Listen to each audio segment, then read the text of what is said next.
Assalamualaikum warahmatullahi wabarakatuh.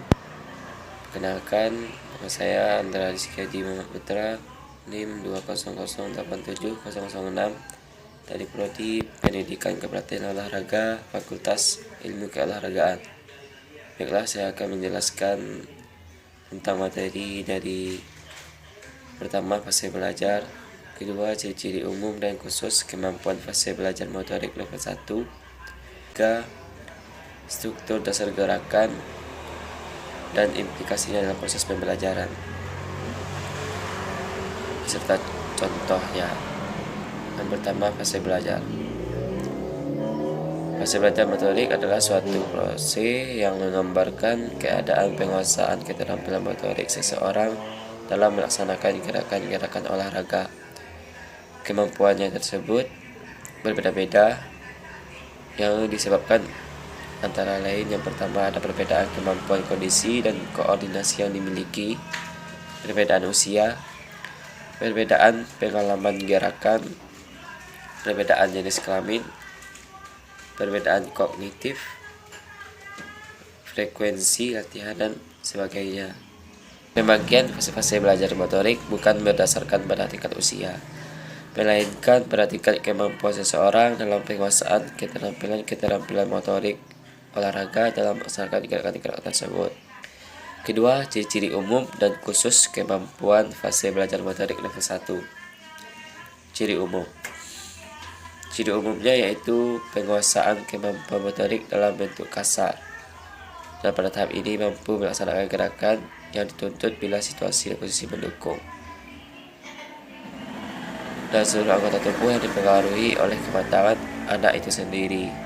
Contohnya, mengangkat beban barbel yang membutuhkan tenaga dan otot yang kuat. Yang kedua ada ciri khusus. Ciri khusus dalam kemampuan belajar motorik level 1, seseorang dapat diperlihatkan dalam bentuk yang kasar, yang berkaitan dengan indikator kualitas gerakan, yaitu irama gerakan, hubungan gerakan, luas gerakan, kelancaran gerakan, kecepatan gerakan, kekonstanan dan ketepatan gerakan, bayangan gerakan, dan program gerakan. Dan di dalam kemampuan menerima dan mengelola sebuah informasi, dapat melaksanakan aksi-aksi motorik atau gerakan-gerakan olahraga yang memiliki 5 indera penerimaan informasi, yaitu yang pertama visual atau penglihatan, yang kedua akustik atau penalaran, ketiga taktil atau kulit, yang keempat kinestik atau otot, dan yang terakhir vestibular atau alat keseimbangan.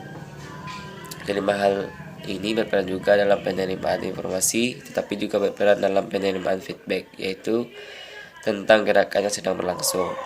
Contohnya yaitu ketika kita melakukan aktivitas olahraga senam atau pemanasan saat ingin memulai aktivitas, yang mana mampu mengelola dan menerima informasi yang didapatkan dalam melaksanakan aksi-aksi atau di setiap gerakannya dalam bentuk kasar, sehingga melahirkan kelincahan, kecepatan, kekuatan, dan kelenturan.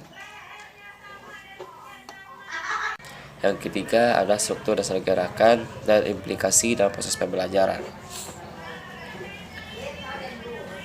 Struktur selalu menggambarkan suatu susunan tertentu yang disebabkan karena struktur dasar gerakan olahraga merupakan suatu komponen yang mempunyai hubungan yang sangat erat dengan komponen-komponen lain yang saling mempengaruhi, sehingga struktur dasar gerakan itu berdasarkan fase-fase gerakan yang selalu ada dalam pelaksanaan gerakannya, atau pelaksanaan bahagian atau serangkaian gerakan yang memiliki fungsi tertentu untuk mencapai tujuan gerakan, dan setelah itu dilakukan pengembalian seluruh keseimbangan tubuh setelah pelaksanaan gerakannya.